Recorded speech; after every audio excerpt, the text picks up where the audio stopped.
Olá, olá pessoal, voltamos e trabalharemos então ainda nesse segundo bloco com a parte notarial, tá? Com o tabelionato de notas. Lembrando que ainda tem muita coisa para ser vista por nós aqui, então sigamos, né, aqui de maneira mais rápida possível para poder explicar tudo para vocês.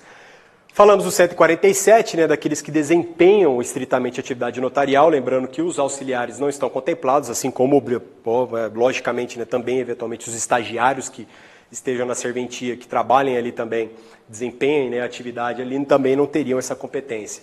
E no artigo 148, incumbe ao tabelião de notas, aqui, mais uma vez, né, muito parecido, né, com algumas questões que nós já trabalhamos lá anteriormente, mas ainda é um complemento, né, do que é a explicação da própria atividade. Incumbe ao tabelião praticar, independentemente de autorização, todos os atos previstos em lei e necessários à organização e execução do serviço, incluindo a adoção de sistema informatizado e outros meios tecnológicos e seguros de reprodução. Tá? Então isso, para ele pratica, né, independentemente de autorização correcional, ou seja, do seu juiz, por exemplo, ele pode praticar tudo isso que venha a ser necessário, né, para a organização e execução dos serviços, inclusive a questão de adoção do sistema informatizado, designar escreventes com a função de substituto, tantos quantos necessários, assim como, dentre esses substitutos, um para responder pelo serviço nos casos de afastamento ou ainda de impedimento, por meio de ato interno, contendo a qualificação do nomeado e as funções que poderá exercer. Tá? Então, ele aqui, né, designa os escreventes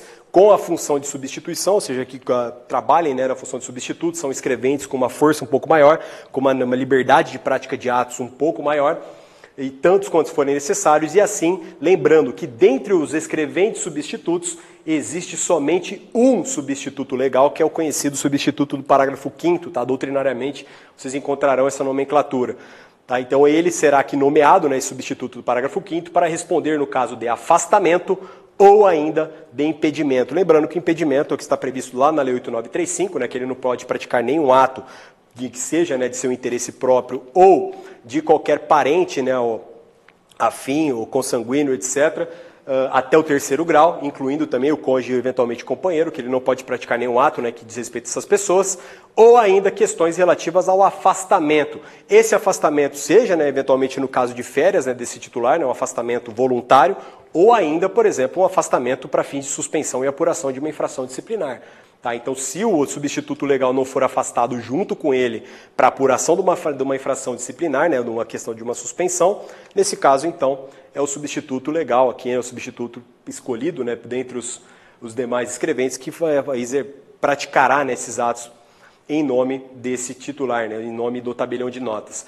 E o inciso 3º, comunicar as designações e os eventuais desligamentos dos substitutos, dos escreventes e dos auxiliares à direção do foro da respectiva comarca e à Corregedoria Geral da Justiça. Tá lembrando que é o juiz diretor do foro que exerce, né, as funções de juiz corregedor permanente, né, na verdade ele como um longa-manos, ou seja, um braço, né, do Corregedor Geral da Justiça, Corregedor Geral de Justiça. Então esse diretor do foro, né, ele recebe essa comunicação e também a corregedoria. Tá? Então cuidado, a prova da Consulplan ela gosta de perguntar muito isso. Tá? Então aqui a comunicação dessas designações e desligamentos são de todos os funcionários da serventia, tá? Então substituto, escrevente e também auxiliares, que deve ser comunicado à direção do foro e também à Corregedoria Geral da Justiça. Tá? Não é a direção do foro ou a corregedoria. Então cuidado, se uma questão dessas cair na prova de vocês, com certeza a Consulplan já fez isso uma vez, de trocar o E por OU e tornar a alternativa incorreta. Tá?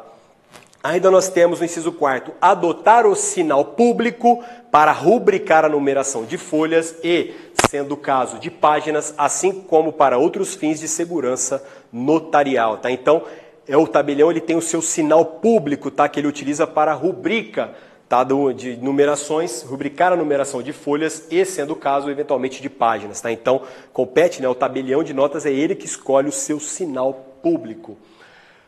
Ainda nós temos aqui, né, tá, também a numeração de 148, que seria aqui no inciso 5, né, que é apor o sinal público no final do texto do testamento cerrado, quando tiver de lavrar o auto de aprovação separadamente. Tá? Então, cuidado naquelas hipóteses em que o auto de aprovação ele não pode ser iniciado dentro do mesmo instrumento ali, né, que foi apresentado como testamento cerrado, será realizado em apartado e, nesse caso, se estiver realizado em apartado, nesse instrumento de aprovação, né, que estará separado, ele deverá pôr o seu sinal público no final do testamento cerrado. Tá? Então ele apoia o seu sinal no testamento cerrado e faz o auto de aprovação de maneira separada e depois, né, junta tudo e coloca dentro do mesmo envelope para encerrar, né, para finalizar o ato. No inciso sequente, no subsequente, temos também a remissão, né, dos seus espécimes de assinatura e sinal público, assim como de seus substitutos, à Central Notarial de Serviços Eletrônicos Compartilhados. Tá? E a CENSEC, né, que recepciona o sinal público, é chamada CNCIP, Central Nacional de Sinal Público. Compete ainda a ele organizar e guardar os livros, fichas, documentos e demais papéis, assim como o banco de dados do sistema utilizado em sua serventia, zelando pela segurança e conservação. Então, a responsabilidade, né, pela organização e guarda dos livros é do tabelião de notas. Também compete a ele organizar e manter fichário de cartões ou livro de autógrafos para atos de reconhecimento de firma. Tá? Então, lembrando, né, que fichário de cartões ou livro de autógrafos é aquele instrumento que ele confronta, né, uma determinada assinatura para que seja feito um reconhecimento de assinatura por semelhança, que nós falaremos um pouco mais à frente. Organizar e manter em meio físico ou eletrônico arquivo contendo a legislação e atos normativos que digam respeito à sua atividade, obrigatoriamente, né, ele guarda tudo, todos os atos, né, a legislação e as normas, né, que disciplinam a sua atividade. Organizar e manter os arquivos com a utilização de meios seguros que facilitem as buscas, adotando, à margem dos atos lavrados na serventia, os respectivos aditamentos, retificações, ratificações, distratos, revogações, subestabelecimentos ou qualquer alteração que for feita. Isso significa o quê? Que depois de praticado um ato notarial, se na sequência, posteriormente, pratica-se uma escritura pública de retificação e ratificação, por exemplo, a conhecida RERAT, né, vulgarmente conhecida como RERAT, ele deve anotar a ocorrência dessa reratificação lá no livro notarial para falar qual instrumento que ele foi objeto, né, daquela escritura pública de retificação ou ratificação. Ou ainda, se ele realiza um contrato de compra e venda, então uma escritura pública de compra e venda, e porventura na sequência venha a ser realizado um distrato, ele tem que anotar a ocorrência do distrato lá na escritura pública originária de compra e venda. Para que, no momento que é pedida, por exemplo, uma certidão, uma verificação daquele documento na escritura pública inicial, consiga-se ali verificar tranquilamente uma sequência de atos que sucederam, tá, que alteraram de certa forma, ou que dizem respeito àquele ato originário praticado. Isso é para uma questão de facilitar, né, o trâmite de informações dentro da serventia. Nós temos também que atender a peritos na própria serventia em data e hora previamente designadas. Tá? Então, o perito ele pode comparecer na própria serventia desde que tenha autorização da autoridade judiciária competente e designação prévia de data e hora. Tá? Então não pode um perito chegar de surpresa lá para realizar uma determinada diligência, né, dentro da serventia. Tem que ser autorizado obrigatoriamente pela autoridade judiciária e também ser designada uma data e hora prévia para que isso seja realizado. Tá? Cuidado que esse inciso aqui é campeão de prova, já caiu já mais de uma vez em prova Consulplan.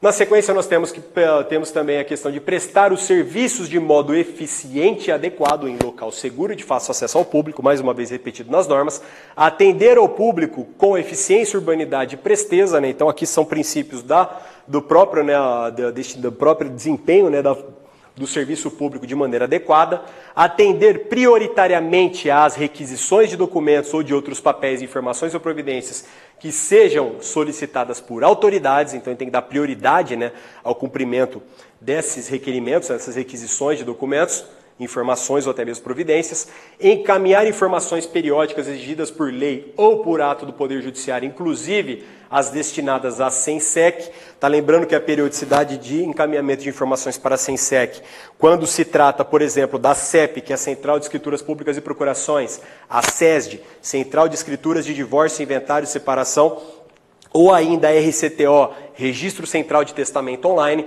todos esses atos que sejam praticados competente a essas centrais serão sempre alimentados a cada 15 dias, sendo que o período das escrituras que tenham sido lavradas do 1º até o 15º dia do mês devem ser comunicadas até o dia 20 daquele mesmo mês, e as escrituras que tenham sido ali realizadas, que porventura venham a ser comunicadas do 16º dia do mês até o último dia, seja dia 28, 29, 30 ou 31, devem ser comunicadas até o dia 5 do mês subsequente. E se esse dia 20 ou dia 5 caírem em um dia que não seja útil, fica postergado para o dia útil subsequente o limite para encaminhamento dessas informações. E nós temos também a obrigatoriedade do encaminhamento de informações da DOI, Declaração de Operações Imobiliárias, que é sempre realizada até o último dia do mês subsequente à prática do ato que envolva transmissão imobiliária, tá? Basicamente isso. Temos também aqui a